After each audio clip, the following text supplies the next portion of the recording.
Hey guys, Daniel from the future here. Just popping in. I'm going to add a link if possible, or at least a timestamp, to the section of the video that's about the horror content of the video I'm responding to. Just because a large portion of this lengthy video is taken up right up front with safety tools. And a lot of you have already heard my views on safety tools, and if you don't want to have to sit through that again, you're going to have this link here so that you can jump ahead. I encourage you to listen to the whole thing, but that's there just so you can get straight to the horror content. Let's get to the video. Hello, Internet. It's Daniel with Driving and Dragons, and I'm here with the first Driving and Dragons D&D Reacts video in a little while here. It's been a minute since I've done one of these. And today, we are going to be taking a look at the channel Desks and Dorks. This is a D&D predominantly channel that does some pretty decent stuff. I've watched a few of their videos in the past, and they've had some decent input there, some decent ideas. But this time, they put up a video on how to run horror games, and I took a look at it, and it immediately moved into safety tools, which of course landed me in the comment section, which landed a little back and forth, and I decided that this would be the first time in a while that I've done a reaction, and I'm going to go ahead and do a response video to them. 280ZX is still waiting on the distributor. It's supposed to be here in 2 more days so that I can get some more footage there. So for now, we're just going to throw a couple pictures of some of those potential project cars that I talked about up in the corner. I'm not going to do any breakdowns or cost or anything on them, just because it's going to be kind of hard to read them with the video stream from the video that I'm commenting on being here. But they'll be there, just a couple of things. If you see something you like, mention it in the comment section below, because this is a serious thing. The 280ZX is not going to be a project that lasts too much longer. A few more months, it should be finished. And I'm going to need something else to work on. And it would be nice to work on something that maybe turns into something more. So without further ado, we're going to go ahead and take a look at how to run a horror RPG from Desks and Dorks. My good friends, spooky season is upon us, and in addition to being a time for scary stories, frightening movies, and wonderful folk traditions, it's also the time of year where perhaps you want to run a horror RPG. Hello, everybody. Welcome back to Desks and Dorks. I'm Kyle. I am the dork. A couple things. 1, like, share, comment, subscribe. All the YouTube stuff helps us out immensely.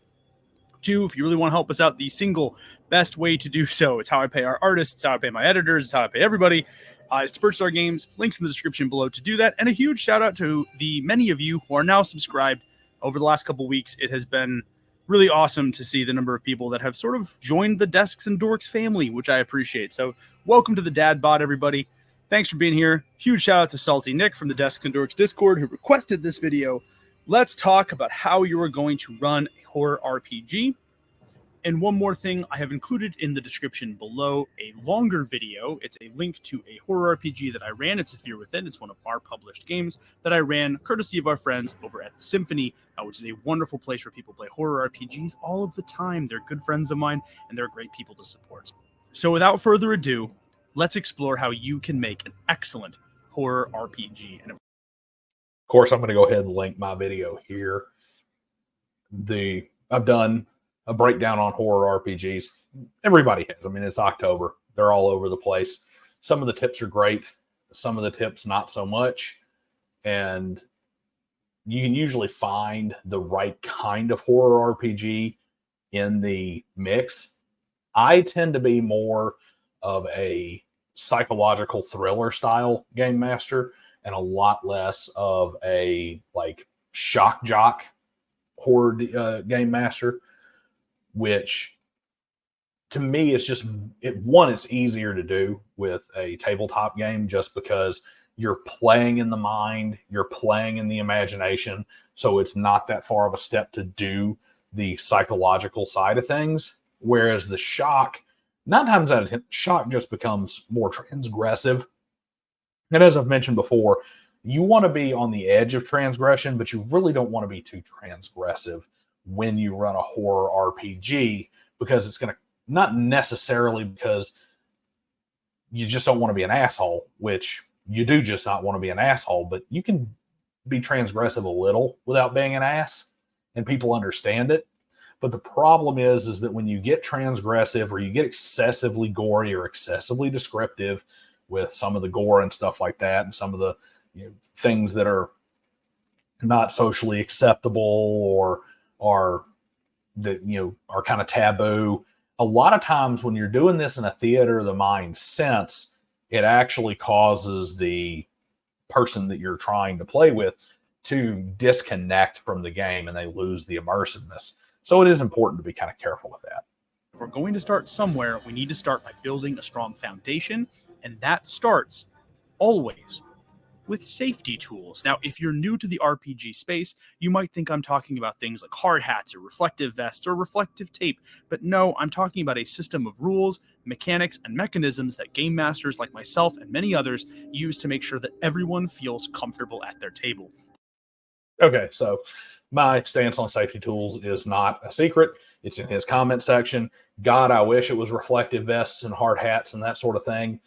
But unfortunately, what it actually is a subversion of game master control. It is a subversion of game master agency in favor of a player-centric and player-dominated game. An important thing to remember with safety tools, the issue with safety tools is not that you're trying to put something in place to make sure that everybody's comfortable and having a good time. It's the change of authority, change of control, and change of agency. When all of this sits with the game master, you have one player who needs to maintain the decorum of the table and keep everything on a balance. It's very easy for somebody who's uncomfortable with something to later approach that one player and say, hey, I really think it went a bit far this time. I wasn't particularly okay with that. I don't think that was cool. And for those two to, hey, I can make an adjustment. When you are putting that onus and that power in the hands of all the individual players, what you have done is you've got a too many cooks in the kitchen situation, but you've now allowed the lowest common denominator to drag the game to that level. And if you happen to have one bad player, and the internet is rife with stories of bad players and players who ruined the game, if you have that one player disrupts the entire table and has the impetus to do so because of the safety tools.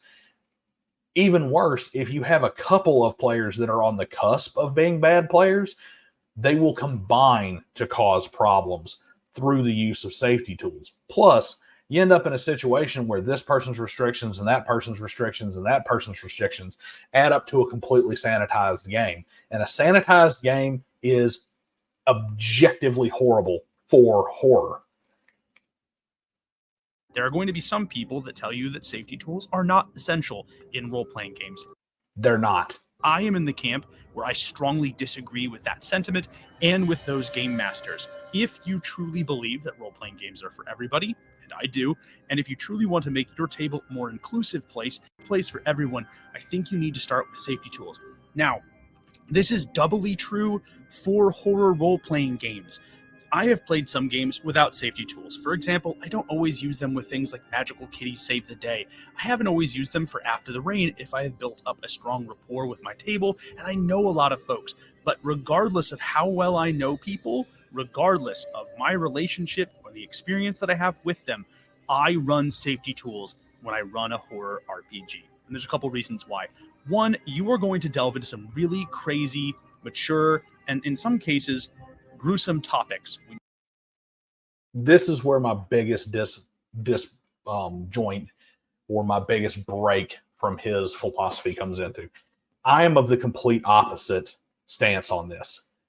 Safety tools are an anathema. They are antithetical to horror for a number of reasons. Every single one of these things can be much better accomplished without safety tools, and safety tools actually hinders each and every one of these things. I'm going to touch on each one after he brings them up. he just brought up that you're going to go into some crazy, gruesome adult-themed topics. That is very easily handled by a game master simply doing what a game master is supposed to do. Hey guys, I am running this kind of game. It is going to have these subjects in it. Is that something you are interested in?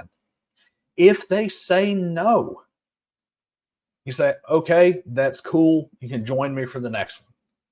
If you have 5 players that you normally play with and 2 or 3 of them say no, you might make some adjustments and go back to them and say, hey, I've decided I'm going to go ahead and make an adjustment because I want everybody to have a good time. Once again, the big difference there between a safety tool like the ridiculous lines and veils and that other nonsense and this is where the control lies, where the decision-making lies, and where the agency lies. And that is where it belongs with the game master when it comes to this type of thing. Yes, you're going to delve into these kind of crazy topics, but if you have one player over here who is ridiculously sensitive about something, they have just made it to where you can't even make it slightly uncomfortable for the rest of the table. And they may even take the rest of the table out of it because those players know in their head that logically this should continue further. It should go further. It should be more graphic. It should be more odd. It should be more abnormal, but it's not. And it's not because you've had one player hold the table hostage with their sensitivities. What really should happen in those cases is you go into that crazy topic, and if it gets too much for that one player to handle, they excuse themselves from the table, go to the bathroom, have a smoke, grab a drink, or they can do what my 14-year-old cousin was able to do, which is when things started to get a little dark for him, a little bit started to get uncomfortable for him, he would crack a joke. He'd do something on his own to break the tension, which actually helped the rest of the players too, because they could pick up on that nervousness, which would make them in turn more nervous, and ironically would allow me as a game master to not go further to get the same effect. His own nervous need to break the tension caused that little jerking reset that pulled the other players in more. That wouldn't have happened with safety tools. When you are playing a role-playing game. I have had friends who, oh, by the way, we're going to be talking about a lot of stuff that might be triggering to some people. I am just going to tell you all right now, if you get squeamish about stuff in horror movies or horror in general, this is probably not your episode. Now, moving to the examples. Look at that. He just did the exact same thing you need to do in your horror game with no safety tool. You wouldn't even need to have a stop button, a back button, or a close button on this video to get out of it with what he just did. Hey, guys, this video is going to have this stuff in it. If that's not for you, probably watch a different video. No need to put a delete this video from YouTube button somewhere halfway through the video for somebody who gets a little squeamish. I've had people have a cannibal banquet at one of their role-playing game horror sessions. I have watched someone have to fight an army of possessed orphans during one of their horror role-playing game sessions. You are going to delve into some crazy topics and gruesome topics in horror role-playing games no matter what. The safety tools act like guardrails so that everyone remains comfortable and you can broach those topics with a level of respect both for yourself and for the people you are playing with. It's a really good idea to do that because in order for horror role-playing to be truly successful and impactful, you need complete and total buy-in from the players. We, as game masters, as storytellers, lack a lot of the fundamental tools and luxuries the horror medium often uses to build buy-in and create tension with its audience. We do not have access to special effects. We do not have access to paid actors and prosthetics and Hollywood-level makeup to create our scares. We don't even have the advantage of live editing in order to make certain things feel more impactful and to increase tension. We lack all of that. So how do we build tension? How do we create genuinely good scares? It's by buy-in. He's absolutely right. This is 100% how you create tension in a tabletop role-playing game. The problem is that once again, the safety tools are antithetical to this. First, let's address the stuff he brought up. You don't have Hollywood-level special effects. You don't have Hollywood-level makeup. A true horror fan will tell you that the things that cause the most scare, the things that cause the most discomfort, the things that get you the most are not the gruesome, gory hack job and the guts being pulled out and strewn all over the place on the screen. It's the stuff you don't see. It's the things that's off the screen. Because I don't care how good your special effects are, nothing will ever be as graphic or terrifying or discomforting as what you make up in your head. The second I put a visual image to it, now your brain has created boundaries for it. It has to color within the lines. I have made something, and there are certain rules that your brain knows will apply to that thing. If it's bipedal, you know that it's not going to be as stable as a quadruped. If it doesn't have arms, you know that you don't have to worry about grabbing, or that it's not going to be as effective at climbing or anything. These things, they seem like little things, but your brain knows. And since it knows what rules that creature or that thing has to follow. As long as it stays a dark thing in the back of your head, an image that you have to conjure up, and you have that balance between enough description to start painting a picture, but enough left out to where they have to fill in the blanks. Now they don't know what rules apply. So it's always the worst case scenario. This is one of the things that you see in the Lord of the Rings movies.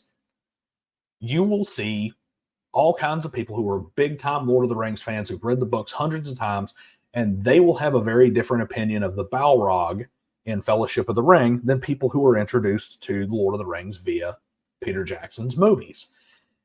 The people who saw it on Peter Jackson's movies, man, this thing is awesome. It's terrifying. It's cool. It's powerful.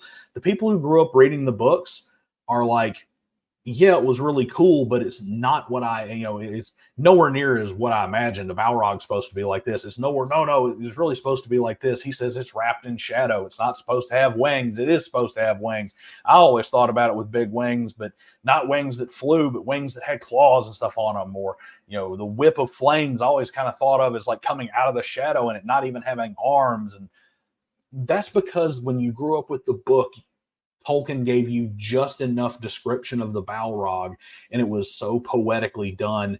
There was so much artistic license and prose put into it that your brain painted this terrible picture of this demon of fire and shadow.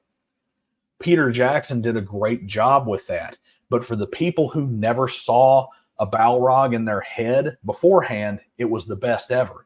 For the people who grew up with an image of that Balrog being a terrible demon of darkness in their head before they saw Peter Jackson's film, even that great special effect did not reach that level. That's how it ties into this. First off, if you're relying on those tricks, you're not doing it right in the first place. Second off, the safety tools are the exact same problem. He's already used expressions like it's a guardrail, it's a border, it's a barrier. That means it is something that your brain has programmed in that once it gets this far, it's never going further.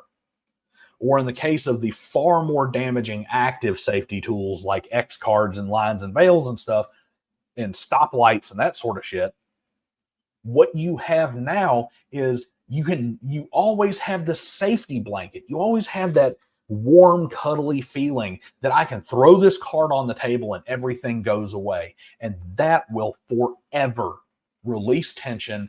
It will be a constant release valve on the pressure, and it will lessen the psychological effect of the horror game. I have had people tell me that I have run Halloween games that were absolutely terrifying, but they were the best games they were ever in because they felt it and they could feel it. Players who years later remember details that I have forgotten about those games very vividly because they painted their own picture and didn't know how far it was going to go. You take that away from your players when you put in safety tools. By establishing upfront the expectations and the behaviors that you as a game master are willing to both tolerate and encourage at your table. You make it easier for players to buy into the story that you are going to create and the story that they are going to help you shape.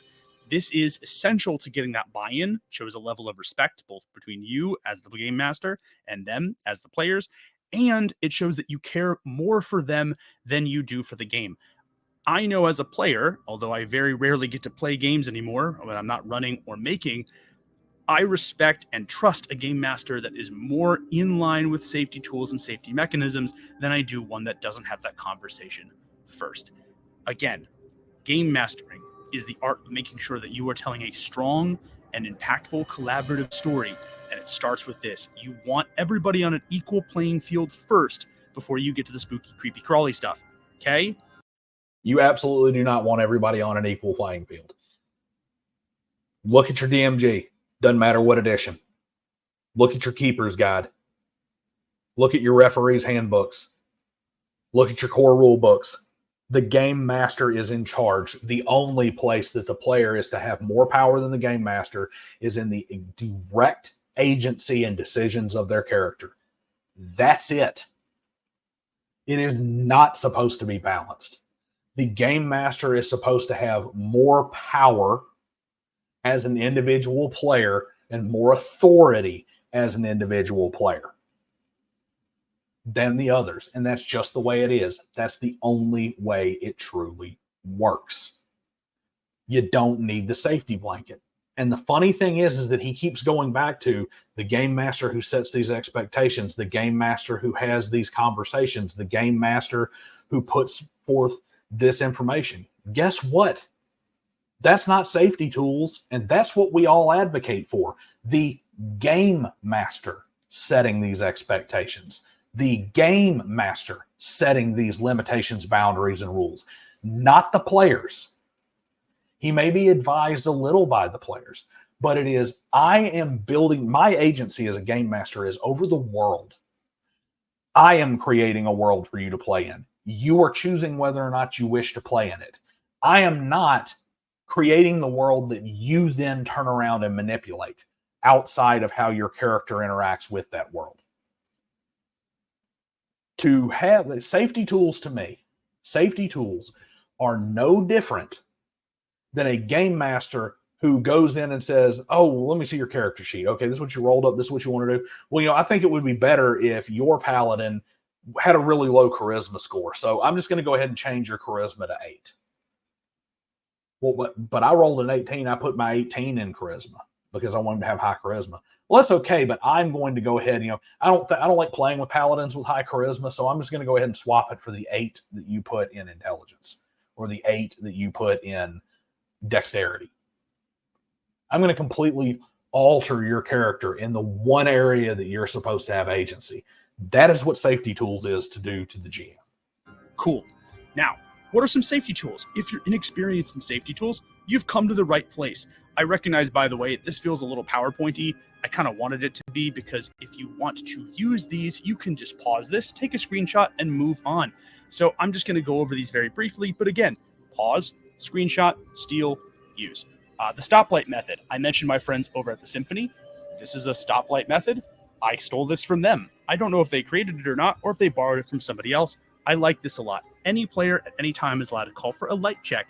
And just like the song that I used to teach to kindergartners, green means go, red, what is it? Oh no, it's a red means stop, green means go, yellow means slow down. Anyway, if it's green, everybody's good. Scene continues as normally. If it's yellow, pause the scene, have a brief conversation, see if everybody's okay, move on from there. And if it's red, stop, end the scene, move on, no questions asked. That is horrible. To be honest, he's moving on to the X card, and I've always said the X card is the worst. The stoplight might even be worse than the X card, at least in horror. At least the X card is just a definitive thing. Hey, stop, move on, stop this scene, move to the next thing. I need to go. At least that's brief and quick. That red light, green light, I'm calling for a light check thing. Oh, wait a minute. We all need buy-in. We all need to be immersed in the story. We all need to be part of the game. Hold on a second while we stop to have a conversation about the game over here and where it's going. Let's uncover a bunch of that mystery because somebody's got their feelings hurt and think somebody lacks the maturity to simply get up and go get a damn drink, go crack open a beer and come back. Okay? Or heck, in the worst case scenario, simply get up and say, hey, guys, this one's not for me. Hope you guys, have a good time. No hard feelings or anything, man. But just to be honest, this is one I'm just not feeling this one. There's nothing wrong with that.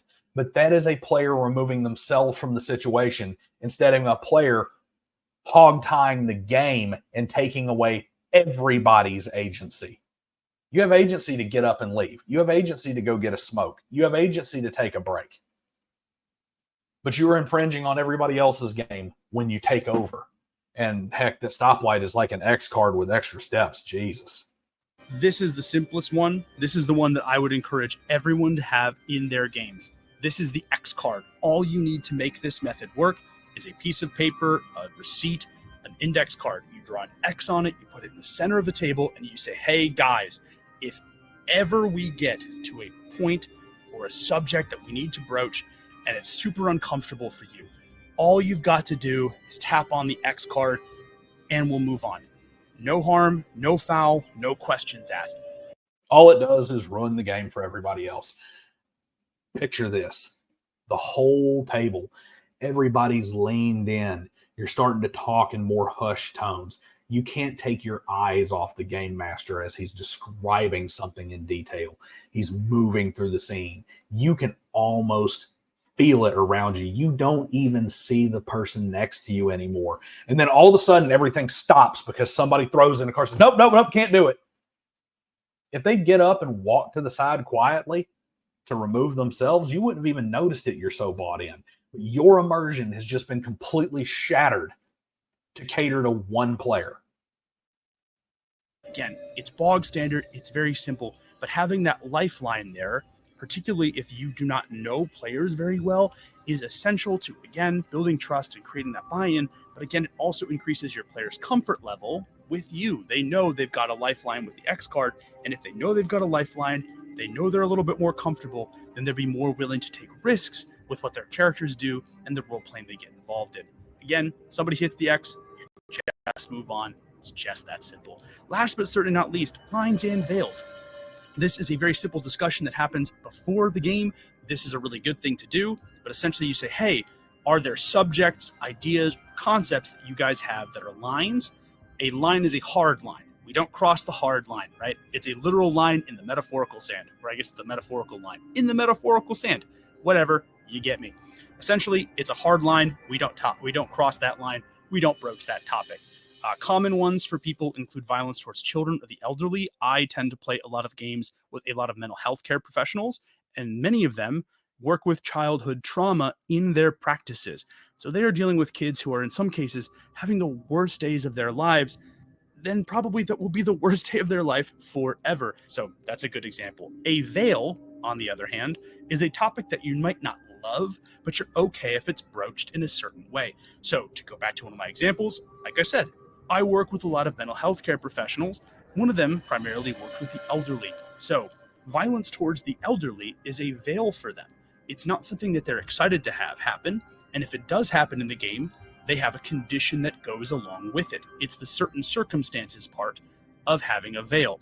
If someone is violent towards the elderly, they expect either me as the game master or themselves as the player to get an opportunity to give that individual, that NPC, that monster, whatever, what have you, its comeuppance as a result of its actions. But now that we've gone over some ways that you can use these.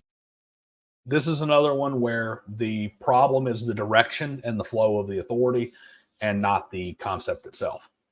You don't have lines and veils where every player has their little list. What you have is a game master who says, these are things we're not going to be doing here. We're not going to do graphic depictions of sexuality. All romantic content will be kept PG-13 and is kind of discouraged. And hey, I'm going to fade to black if there's some sort of great violence, or I am only going to describe once in general terms how things are. I'm not going to go in exhaustive detail about these topics. If you're okay with that, you're signing on the dotted line by sitting at the table. If you're not okay with that, no harm, no foul. He mentioned earlier about, character players you're not super familiar with. I'm going to go ahead and say this.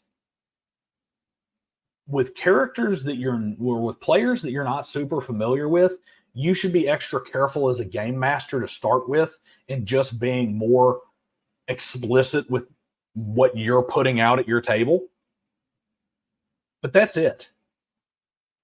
And once you've played with a group several times and you've had these discussions, you spent this time with them, now you're starting to get into where you know them well enough to kind of do what you're supposed to do as a human being and read the person across the room. This is, thank God he's coming to the end of safety tools and we can actually move on to horror gaming. But my last thing on safety tools is the thing I say all the time. There are only two scenarios, where safety tools have any place at all. The first is in conventions and other public tables. When I say public tables, I mean anybody can come in and play. You're at a game shop hosting a table. People do a sign-up sheet and a convention game. And a lot of that has nothing to do with the players themselves or you as a game master. It has to do with the shop or the convention you're at. It is an easy, firm way to say that everybody has proactively agreed to what's at the table, and there's some litigation protection. There's some protection for the people who are hosting you to do that. And because you are effectively playing with complete strangers from various disparate walks of life, I still think the safety tools need to be kept to a bare minimum in those circumstances, and that most of this is handled on the game master side, not on the player side. But the second version is if you're a paid game master. If you are being paid to run the game, you no longer have agency. You sold it to the players. And if the players want safety tools, then you do safety tools. And I don't even call them safety tools at that point. If I'm being paid to be a game master, I call it more of a menu. I say, what do you want me to run? You are paying me. Do you want me to run a module? Do you want me to run it as written? Do you want me to do this? Do you not want me to do that? You are paying me. You are the client. I am the service provider at that point. In which case, I have no agency to take away. I sold it to you willingly. Those are the only two exceptions. So let's go ahead and get into some horror now. These safety tools to be effective and make your table more welcoming for horror RPGs, it's time to talk about how to make them more terrifying. And one of the best ways that you can do that is by turning the mundane into the malignant. If you watch horror movies or if you read horror literature, you'll know that one of the best tricks in a storyteller's book is their way of twisting the mundane, the everyday, the commonplace into something terrifying. And by the way, these tricks, including this one, and especially this one, can be used in any system, whether you're playing Dungeons & Dragons, Call of Cthulhu, Cult, Symbaroum, Facin, After the Rain, Pirate Borg, whatever. But it starts by making the mundane something truly terrifying. But Kyle, I hear you saying to yourself, how do I make the mundane horrifying? Well, it's very easy, in fact. You have to rely on two things, and that's circumstance and repetition. Circumstance, in our context as game masters and storytellers, is the circumstances by which the players encounter an action, an item, an event, right? For example, finding a live fish in a creek, pretty normal. That's not a really scary circumstance. Finding a live fish flapping around someone's chest cavity after you have done an autopsy, that's a little bit bizarre. And repetition, the more often the players are exposed, or at least at a few limited times that you expose them to something outside of the ordinary, it makes it a little bit more terrifying. You might wonder what that looks like. I'm going to give you two examples. One in modern pop culture, and one is a way that I would do it in a horror RPG setting. Okay. Very good advice here. A lot of, like I said before, one of the keys of horror is giving somebody just enough information to where their imagination can run away with everything else. Giving somebody something that is mundane, something that is normal, something that is everyday, and then letting them see it in just a slightly, like the whole fish inside a chest cavity thing, that's a little bit too on the nose. I think he's just making an example there. I think that's way too ham-fisted. However, perhaps you have the fish that's in the river, but then you have the fish that was in the river somewhere else. Okay, now it becomes like it shows up in this warehouse or something where there was a murder. Well, what does that tell us? What clues does that give the player? What horror does that build for the player? Well, they saw that fish flopping around in the creek where it belonged. And now here, hours, days, whatever later, they have come to this site of this murder, and there's the fish. One, the fish got there long enough for it not to have died from being out of the water. So that tells them one thing. Second, it lets them know, at least in their head, and this may not even be the truth, but to them it is, because the fish is there. All they can think of is, whoever did this murder saw me see this fish, knew that I was going to come here. And after they committed their murder, they brought the fish here. Or what is the significance of the fish? How did this fish end up here? Does this murderer know about me now and I know nothing about them? Is he right around the corner? Is he part of my own party? Is he somebody who was with me? That is a mundane thing that was then taken into a different circumstance and has provided a trigger for their imagination to run wild. Repetition. Repetition is another one. We're going to let him go into his examples here shortly, but repetition, a funny thing with repetition is, an easy one is to use a description of somebody and then to use that same key descriptor when you're talking to other people who are associated with whatever the bad thing is, and then let it get more and more out of place. So something that was kind of a throwaway part of a description, the repetition sticks in their head and then is now out of place, and they think back and it's like, holy crap. For instance, say you got somebody who's cracking their knuckles. They crack their knuckles. And the next person, they crack their knuckles too. Like you just mentioned that they crack their knuckles, couple different people they meet. And later on, they keep noticing that people are cracking their knuckles all over the place, usually in times that they shouldn't be.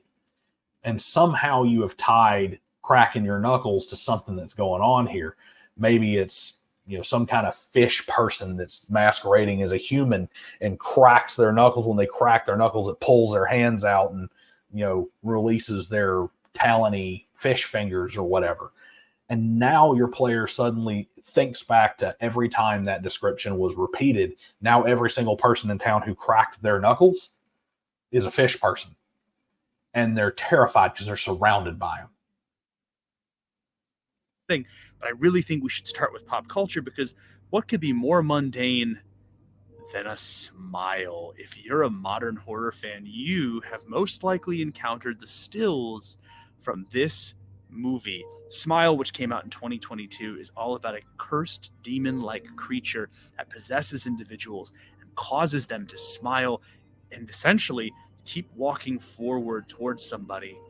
But if I'm doing this in a role-playing game setting, and just to show you how you can turn something pleasant into something really, really scary, let's talk about the pie. Touching on his smile thing, that's kind of like cracking the knuckles. Now, he's mentioning it as something that's like, it causes them to do this. Well, think about it. The first few times you see the person smile, you don't think anything of it. There's nothing evil about it. And if you're a smart game master, you don't describe it as a disturbing smile. You don't describe it as a sinister smile. You describe it as just, it's a smiling young girl. It's a smiling doctor. And then all of a sudden it's like, why is everybody smiling? Especially because now there's murders everywhere. Nobody should be smiling. Everybody is smiling. This is a problem. I want you to imagine the runniest pie you've ever thought of. The kind where the filling hasn't set quite right yet and starts to soak the tin and sop into every single inch of the pie crust. Imagine that your players are moving through a small village and they encounter peasants gorging themselves on red, runny pie. I want you to describe the sounds they make as they slurp up the red liquid, if they tip the tins back so all of it pours down their throat and down their chins, onto their knees, and then onto the ground. I want you to describe in painstaking detail the flies and gnats that buzz around that liquid as the peasants sort of shovel it into their faces, some of them even scooping the liquid up into their palms like they're trying to get water out of a creek, like they're dying of thirst. When the players use any sort of method to detect magic of any kind, they don't find anything odd with the pies. Now, again, you can set this up like it's anything. You can make it so that a witch has cursed the village to be afflicted with an incredible hunger and thirst, and it's only going to be satisfied by eating, devouring, and drinking anything within reach. Maybe that's the scary part. Maybe there is something truly wrong with the pies, but it's not magical. But again, that tiny little example, something mundane like that, with the added benefit of increased description, can do a lot to really, really terrify your players. I know it seems small, but it really does have some big impact. That's a good tip. But this is another one of those things where the devil's in the details. It's another thing where it's all about just enough. If you get too overly descriptive, and this is one of those problems where I've said this before, I actually need to reshoot the video on it. Your players are not as smart as you think. You focus too much on it, and you're going to have players who are running around doing everything under the sun with the damn pies for 2.5 hours. They're going to be throwing the pies against walls, setting the pies on fire, shooting the pies with lightning, doing alchemical experiments with it, casting detect magic on it, casting detect evil on it, casting detect good on it, casting everything you can think of on it, doing everything they can with these pies, feeding them to lab rats and stuff. Because if you put too much focus on it, players are going to get MacGuffin focus and they're going to think the pie is the problem. It's a key of giving you just enough description to where it seems off, but not so much that it seems like what's really important. The next thing that I want you to do and focus on is I want you to focus on embracing a general vibe over specifics. What do I mean by that? Now, I don't mean that you should not have any details or any specific advice or stats or, creatures already ready for your role-playing game. What I do mean is that you shouldn't be so worried about those that you forget that the overall vibe of your campaign is far more important. And for that, I wanted to take a little bit of time and look at this fantastic film. This is The Cabinet of Dr. Caligari. Despite the fact that this movie is almost 100 years old at this point and has very little action, it has stayed in the collective consciousness because it's able to create a vibe. Its use of dark and light, its use of macabre imagery, its use of, shall we say, almost surreal staging creates this very uneasy and unsettling feeling. I want you to do the same with your game worlds. Here's the thing. There is nothing that you as a game master can create or write that is going to be as terrifying as what a player comes up with on their own. By focusing on a general vibe and by creating an energy in the area that your campaign takes place, you give the players just enough leeway to start creating phantoms and monsters where there are none. And that is the best thing he has said so far, and it is absolutely 100% correct. All you want to do, you ever heard the expression, give somebody enough rope to hang themselves? It's the same thing. You want to give your players just enough to where they run off on it. Just enough description so that they can paint the rest of the picture. Just enough off. Just enough odd. Just enough out of place to where they start chasing their tails, to where they start chasing red herrings and trying to figure out what's going on. Just enough. Horror is an art of subtlety. Unless you were doing pure shock, and pure shock has very limited value. There is a difference between disgust and fear. I did this in my in one of my previous videos when I was talking about horror. You don't want them in the anger spectrum. You want them in the anxiety spectrum. You don't want them disgusted and vitriolic towards you. You want them anxious. You want them unnerved and paranoid. And that requires subtlety. And subtlety requires a very gray image that's truly undefined. The most terrifying thing is the thing that's just at the edge of your vision that you couldn't quite make out, and your brain has to figure it out for you. And you, as the savvy game master that you are going to be sitting there, listening intently, and thinking about exactly what the players are terrified of. And you're going to be using their ideas and inserting them into the campaign later, thus tailoring your game to the very things the players are actually most afraid of and what they didn't realize that they were feeding you from the get-go. And it's even not that hard to really create a general vibe. We can kind of cheat on this, for example, by doing 3 very simple things. 1, I would focus on weather and lighting. For example, if the players are going to a village in a marsh and everything is damp, you want to add that to your description of the area. If you want to take it one step further, go that extra mile to create that buy-in from your players, add a gameplay mechanic that goes along with this, right?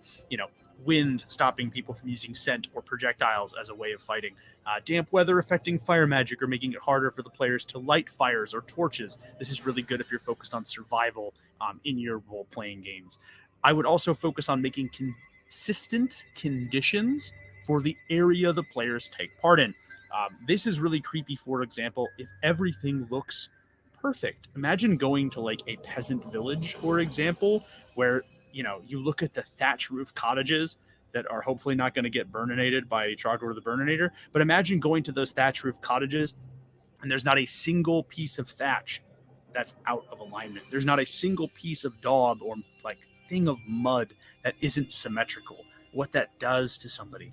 And then have the majority of the NPCs in this area embody a singular emotion: cheer, suspicion, anger, apathy, whatever, because that's going to really stand out for the players. Imagine you go, into the marshes, you think it's going to be one thing, and you find a village where everything is completely and totally beautiful. There's not a single blade of grass or a single piece of straw out of place, and all of the villagers are really, really cheerful.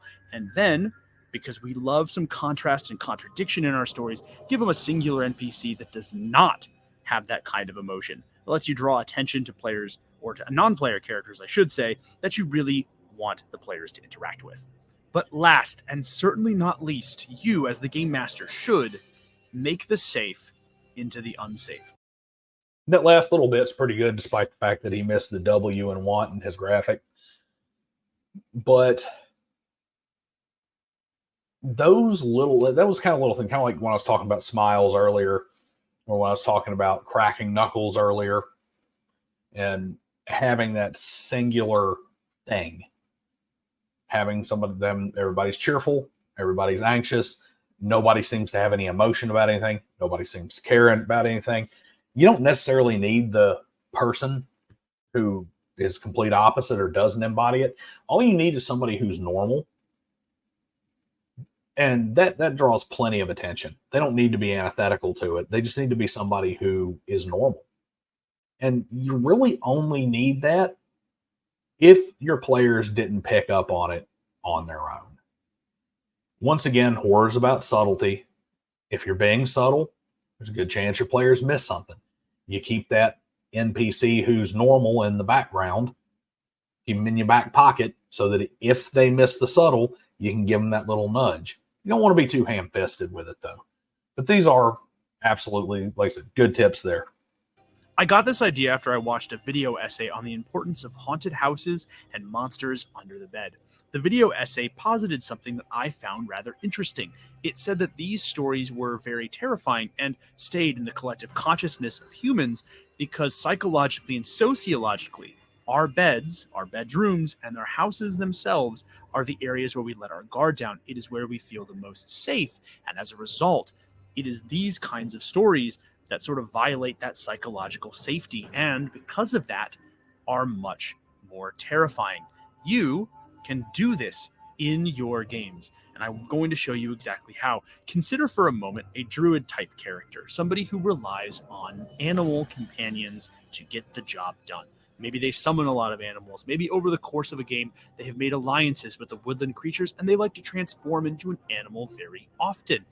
What happens when your players are called to a remote area on the frontiers of the kingdom to fight a plague that is making the animals go berserk. What happens when the druid's friends start turning into bloodthirsty adversaries? What is the party going to do when the druid themselves becomes infected with the disease and is not only a risk to themselves, but a threat to their life? By making the techniques that your players are most fond of using and turning them into opportunities for drama and danger, that's going to create the most tension. Psychologically, your players, when they find a pocket of gameplay that they rely on, it's almost like a safe space. It's a safety net. It's something that they know they will fall back on. And so the first time that you as a game master take that weapon and tweak it so that the players are in danger if they use it is going to be a big thing. We've talked about this before on the channel, but I like to call this ludonarrative resonance, right? And that's where the gameplay lines up with the feeling that the story is trying to create. In this way, the player, who, whether they know it or not, has formed a connection to a technique or a rule set or something that they do that they really like, something they do that makes them, I don't know, feel safe. When that becomes twisted on its head, that's when you're going to watch the players have real terror. This is actually not a bad way to use game mechanics to help increase horror. I'm not sure that I like it in the way he's presenting it. This is a very Dungeons and Dragons centric way, and it can be used in any other system. But for instance, if you're playing Call of Cthulhu, trying to go straight after their firearm that they're always happy about is not really going to be the thing that works for you. But it can be anything. It can be the safe house. It can be the place that they've always been able to get away to. It can be putting them in a situation. It can simply be a skill matter. For instance, you got the guy who's a sharpshooter, and you show an NPC who can objectively outshoot him. He's a better gunman. You set up the kind of friendly rivalry, and then you set up the thing that causes people to be taken over, have their mind taken over by the bad guy. Well, now you got this guy who's a better gunman than your great gunman sitting over here, this NPC. He's objectively better than your sharpshooter. And when he starts showing the signs that he's going to turn, your gunman can only think, this is the only guy around here that I can't outshoot. This is the only person around here that is better with magic, better with the mythos, better with this, that, or the other than me. That is another way to use this. It doesn't rely so much on, oh, this character focuses on this thing or that thing. Another problem that comes across this, like we're going to use his example here, his druid example. What happens if you're not playing with a party of nothing but druids? Well, some bad rolls happen and the druid dies early. Well, there goes that tension. That whole complex, that whole tactic for building tension and anxiety is now down the toilet because the druid screwed up a climb roll and fell and broke his neck. Wah, wah, wah, wah. He's done. Sad trombone. And your whole idea of his wild shape and his animal companions now becoming a major issue. Down the tube. Same thing. If you got something where magic is going awry and crazy and something takes out the wizard early on and now you basically got a martial party, your whole thing is finished. So if you're going to use a tactic like this, you need to make sure that it touches on enough members of the party and enough resources that are important to them that it sticks around in case something takes it out. Because I'm going to tell you this right now, and this is a very against the typical 5e mindset. You have to kill your characters in horror games. I'm not saying you have to go out and try and do it intentionally or set things up so they fail, but you cannot save characters. It must be lethal. It must have consequences. You cannot have a Call of Cthulhu game really have horror stakes if the characters are always saved from going insane. You must have this there. So you got to be careful with something like this. You don't want it so targeted that handful of bad rolls 2 hours into your session has now eliminated your big tension mechanic. Because as I said in my prep video, horror does not lend itself to seat of the pants game master behavior and to low prep. One word of caution, however, this should not be overused. The last thing that you want is for the players to feel like you are checking them at every single opportunity. There is a fine line between terror and frustration, and as game masters, it's our responsibility to walk that tightrope successfully. I'll give you one more way that you can sort of turn a player's advantage to their disadvantage. So consider for a moment you are playing a game where a player has an incredible amount of stealth. They love to strike from the shadows. Darkness is their friend, and it's something that shields them and protects them both from prying eyes and allows them to set up opportunities where they can ambush, steal, and in some cases, even enact some good old-fashioned unaliving. What happens when the shadows themselves become the very monster that threatens them? And those, my friends, are some ways that you can GM some successful horror role-playing games. Now, before we decide to part ways, I thought I would leave you with some of my favorite horror RPGs that you can play this spooky season. I think you'll really enjoy them. We're going to start off with Cult Divinity Lost. This is one of my absolute favorite games. This is a sumptuous, dark role-playing game that gets into some heady topics. Again, this is the game that makes me want to encourage you to use those safety tools, people. It's really, really good. There you go. Use those safety tools and completely neuter your Cult Divinity Lost game. People play Cult Divinity Lost to have these things happen. Why are you going to neuter the game? I happened to play this with a lot of close friends of mine. That was my first time playing it. And yeah, it introduced me to some people who I would still consider friends even now after that game has been long since finished. You Have Always Lived in the Lighthouse. Full disclosure, this is our game. This is a Desks and Dorks published title, but it has been doing really well. If you're in the market for a two-player centered horror game, I actually don't think you can get much better than this one. And I know that I am biased in saying that, but let's be real. I've got to show for myself at least once every now and again. You can also, however, play my all-time favorite horror game. I don't think there is a single one that I like better than this one. Dread is the best. I absolutely love Dread. If you have not had a chance to play Dread, it is the best example of ludonarrative resonance. The connection between gameplay and between terror is just the best. It is one of my favorite games of all time, and it is definitely my favorite horror role-playing game. 100% a slam dunk. Wonderful, wonderful, wonderful game. You can, of course, play Pirate Borg. I have thalassophobia. I do not like big sea monsters. This game is gritty. It's dark. It's sumptuously painted and just laid out. I love it. Also helps that I know some of the team members behind Pirate Borg.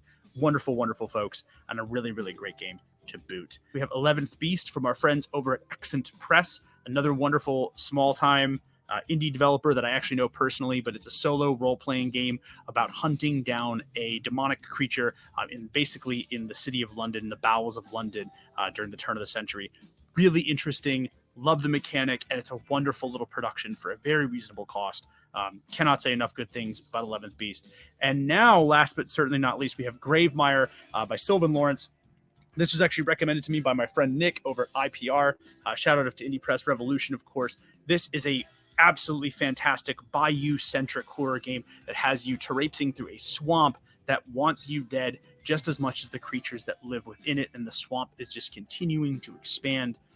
It really does focus on some existential dread and the terrors of a world that is totally and completely alien and hostile to you, even though you haven't really left Earth. It's absolutely spectacular. The vibes on this are immaculate. And I think if you are somebody like me that like Hunt Showdown or the Scooby-Doo versus those zombies videos that absolutely traumatized me as a child, then it's 1,000% a really strong recommendation. But those are the ones I'm going to leave you with. Again, thank you to everybody who stuck around to the end of the video. Thank you all so much. Again, a like, a share, a comment, subscribe. So yeah, there we actually come to probably my biggest problem with this video, to be honest. How do you have a list of horror game, tabletop role-playing game recommendations and not have Call of Cthulhu on the list? It is the OG horror RPG. And to be perfectly honest, I don't think there is a game that does it better. Dread is good.